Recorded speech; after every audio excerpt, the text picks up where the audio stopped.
So it's definitely not the end of this. I mean, Birthright is going to continue for years and years. It has been going on for years. The thing is that although they're cutting back, they're still continuing the quality of the trips. So we have hundreds and hundreds of people on wait lists waiting to come on trips. Important point. Yeah. The demand is off the chart for those trips. Completely. It has been for years and years and years. It's always been. For sure. Yeah. So realistically, once you turn 18, you're allowed to come on these trips. We opened up the age to 32, although now with this scale back, we're going back to 26. I was going to say, it used to be 26 for a lot of years. So yeah. For a lot of years, it was 26. Then for about 5 years, they made it 32. And the thing is, people kind of felt that kind of pressure to go when they were 18 because the cutoff was 26.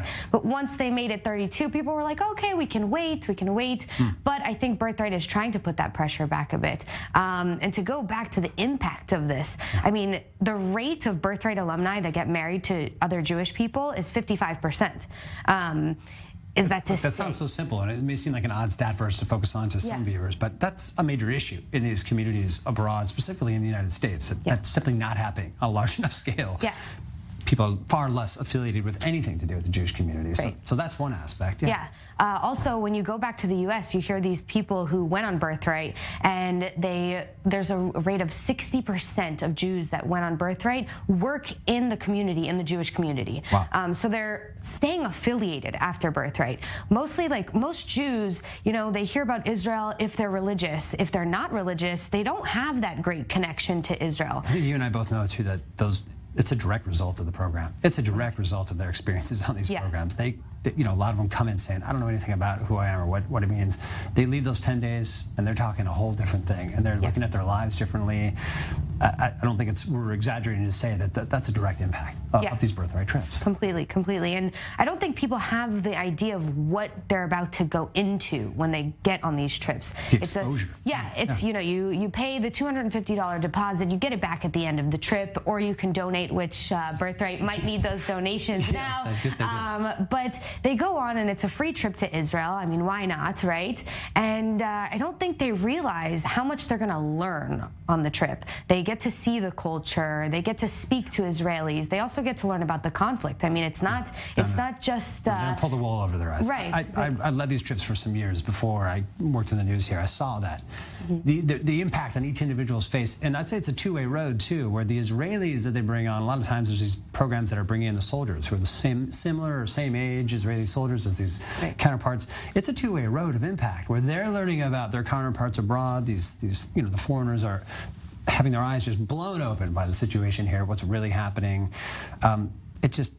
The impact of that so long-lasting. You yourself, a good product of this? Am I going too far to say that you're maybe a direct, you know, success story of the Birthright Israel movement? I am indeed. Listen, some people who criticize Birthright might say, you know, that's the Birthright Kool-Aid. We're drinking the Kool-Aid, right? But it's kind of true. I mean, when you come on this trip, I came just in January, of last year, and took the 10-day trip, and I was really hesitant on going, you know, by myself. I think that's common, yeah. To the Middle East.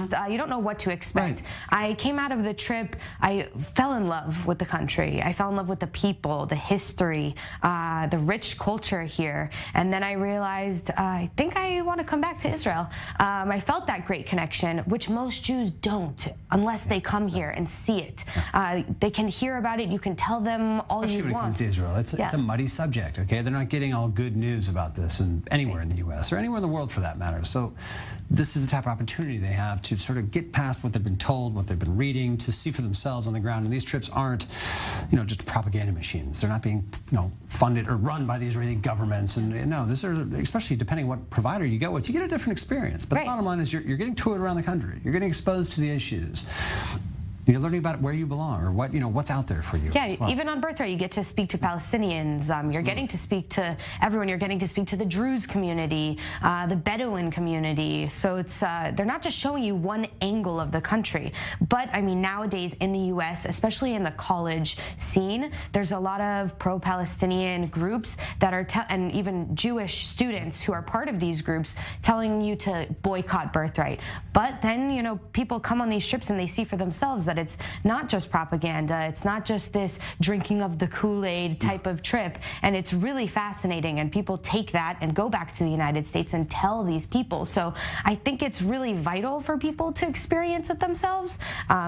Although, again, we're cutting trips back, we're keeping these people on the wait list. We're ready to bring them to Israel, but it just might take a little bit longer now with the... From what I know about this world, and I think you probably echo this, that sounding this kind of an alarm likely will trigger a big fundraising sort of spree for this organization, because, like we're discussing, this goes, the impact of this goes so far and wide. So many families abroad who have the means to support it are likely hearing this. We're led to believe that things will be all right some way or another, you think? Yeah, of course. I mean, Birthright, what we're doing now is we're expanding our search for fundraisers and people to donate. But the thing is it's not about, like, the trip itself costs about $5,000 per person. Yeah. But the individuals that go on these trips, they don't need to shovel out that money. So it's really, we're reaching out to alumni, we're reaching out to the Jewish communities in the United States and around the world. COVID affected this, inflation, even the Russia-Ukraine war has affected this with our Russian donors and sanctions. Wow. But it's not about, just scaling back. This is not the end. It's just now about making a vast reach and a wider reach. And knowing what's happening with it, but I'm just glad we could shed some light on how important these trips are. Emma Oliver, thanks for joining me in the studio. Thanks. And keep